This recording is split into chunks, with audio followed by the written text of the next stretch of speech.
As a teacher, there are steps you can take to make sure your students are as safe as possible while exploring and experimenting in the lab. In this video, we're going to discuss some ideas to help you think through and set up a safe lab experiment. We'll use RAMP, the acronym for lab safety. RAMP stands for R, recognize hazards, A, assess risks, M, minimize risks, and P, prepare for emergencies. RAMP is a simple yet powerful tool to help you prepare for and safely carry out any lab activity with your students. There are 3 resource documents you should review before each lab: the teacher guide, student handouts including any procedures, and also safety data sheets. First, study the lab procedure to review the techniques being used and the science involved. Then ask yourself a few questions. What are the known hazards in this experiment? Remember, chemicals aren't the only hazards. Think about any equipment or procedure hazards as well. Next, what are the risks of working with these hazards? How can I minimize exposure to chemicals and reduce any risks due to their chemical reactions, such as flammability or water reactivity? What safety precautions are needed to make sure students will not be injured due to any physical hazards?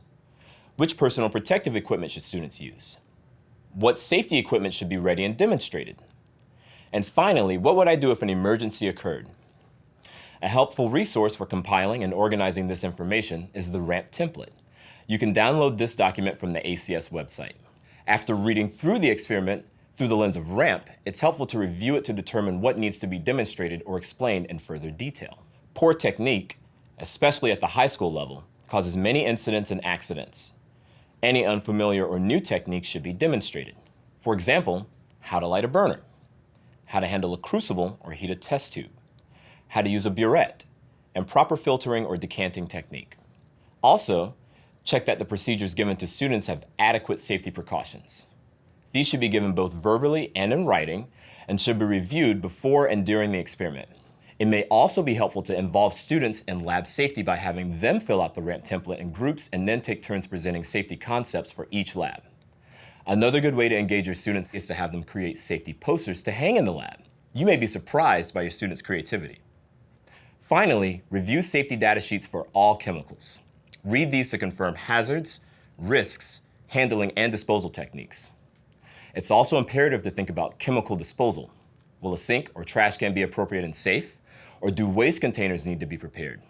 And when preparing waste containers, it's essential that they be properly labeled to avoid accidental mixing of incompatible materials. After identifying and recording areas of concern, it's time to prepare the equipment and any special glassware that may be needed. Check that all equipment is in safe, working order. Also, think about how you would dispense chemicals to the students. If it's from a central location, instruct groups to send one student to obtain chemicals for the experiment.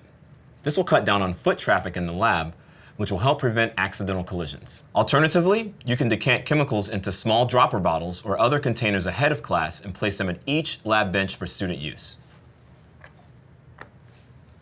Either way, be certain all bottles are labeled correctly with the chemical formula, name, date, and concentration. It's also vital to include basic hazard information on any secondary dispensing bottles. One easy way to do this is to print or purchase stickers showing the appropriate GHS hazard pictograms for each chemical based on its SDS. Next, check safety gear and personal protective equipment to make sure it is available and working properly. Paper towels, dustpans, trash bins, and broken glass containers should be at the ready in case of accidental spills or breaks. As lab begins, check to make sure all food and drinks are removed. Be sure distractions like phones, games, and books not related to the class are removed from lab benches. Check that walkways are free of backpacks or papers that could cause trips or falls. Finally, make sure students are wearing appropriate personal protective gear. With that done, you're ready for everyone to have a safe and rewarding lab experience.